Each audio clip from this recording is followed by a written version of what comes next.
Ito na po yung mga springtails na ginawa kong culture nung nakaraan. Na-order na po yung iba kaya 3 piraso na lang po ito ngayon. Ilang araw ko lang po simula nung ginawa yung colony na to, pero tingnan nyo po, ang dami na nila agad. Kaya sulit talaga kapag order kayo ng springtails. Kaya mag-PM lang po o mag-comment yung mga gustong umorder ng springtails na nag-aalaga din ng mga katulad ng inaalagaan ko.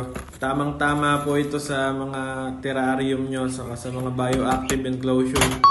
Pero ngayon po ay dito ako kukuha sa mas malaking colony ng springtails natin dahil mas marami po dito.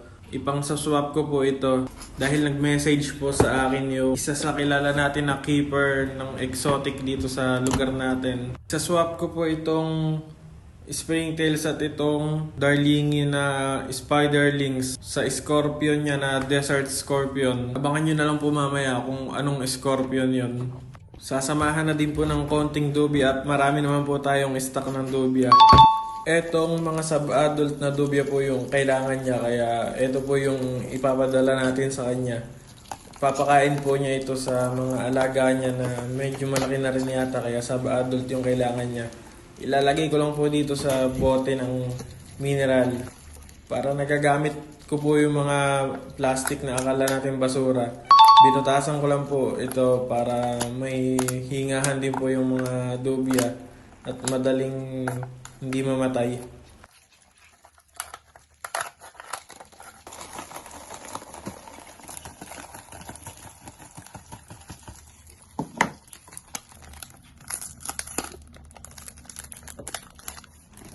Dito ko naman po sa sphagnum moss ipapak at ilalagay yung mga springtails para kahit papano okay naman po pag dumating sa kanya.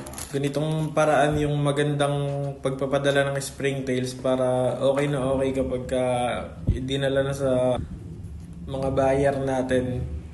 Lalagyan ko lang po dito ng tubig para ano po siya, moist. Kanina pa maingay yung mga to pero pagka tinapatan ng camera tumatahimik. Ganyan po sila, makukulit.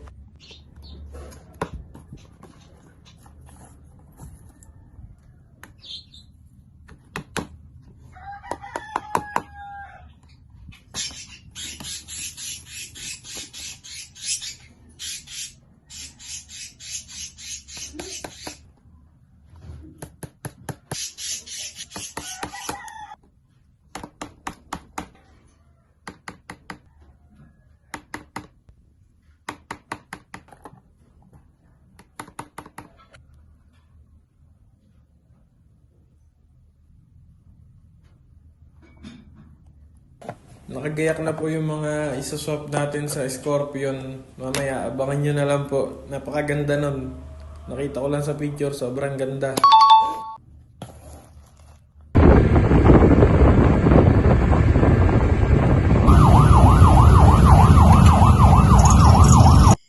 Heto po at ginabi na. Eto na din po yung Scorpion na ipinalit ko sa mga ginayak ko kanina. Ang tawag daw po sa scorpion na to ay LQDO, Lirios quensquisteriatus.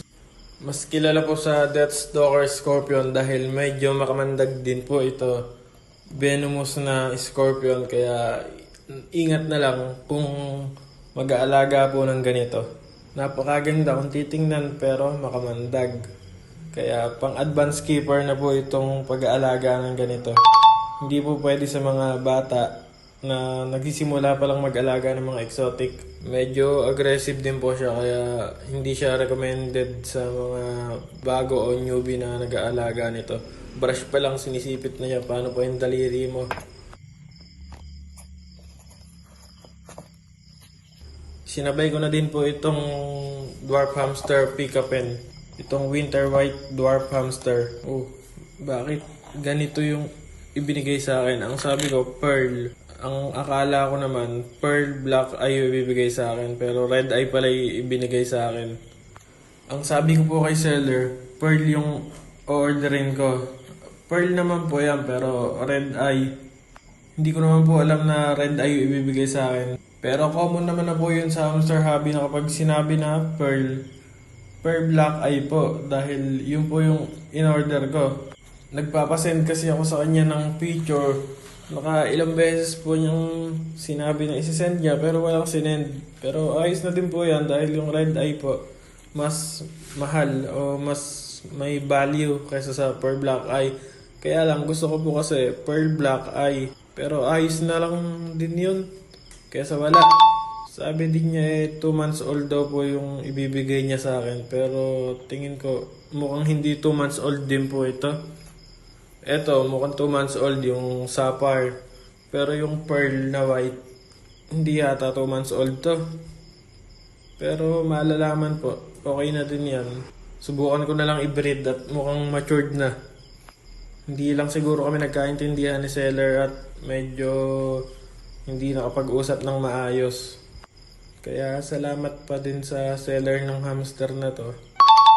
Hindi naman ako galit o ano. Nagustuhan ko din tong binigay mo na hamster. Maganda naman siya. Lalo itong sapphire. Sa pearl na red eye lang talaga tayo hindi nagkaintindihan. Sabi ko kasi pearl black eye pero binigay mo red eye. Ang gusto ko nga black eye. Tapos 2 months old. Pero mukhang hindi 2 months old. Kaya salamat pa rin. Setapan ko na lang muna itong scorpion na to. Desert scorpion siya. Kaya magandang setapan ng enclosure. Temporary enclosure muna yung gagawin ko. May kapamilya siya na scorpion dito. Pero mas dark yung kulay niya dahil eclipse death stalker itong scorpion na to. Samantalang yung kanya light yung likod niya. Light color. Mas dark naman itong eclipse death stalker. Parehas yata silang female dahil female daw yung Deathstalker na yan. Lang yung Eclipse naman, female din yata to. Kaya kung sino po yung may male na ganito, comment nyo na lang po, message kayo, baka magkasundo tayo.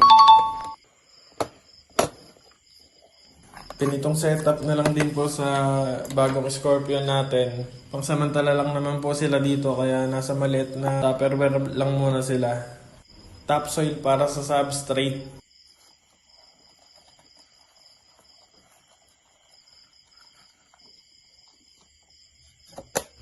Okay na muna siya siguro dito sa pansamantalang enclosure niya na to. Susunod ko namang i-rehouse itong hamster pero pang sa akin na lang yun. Hindi ko na i-video. At ayun lang po, may panibago na naman akong alaga. Salamat po.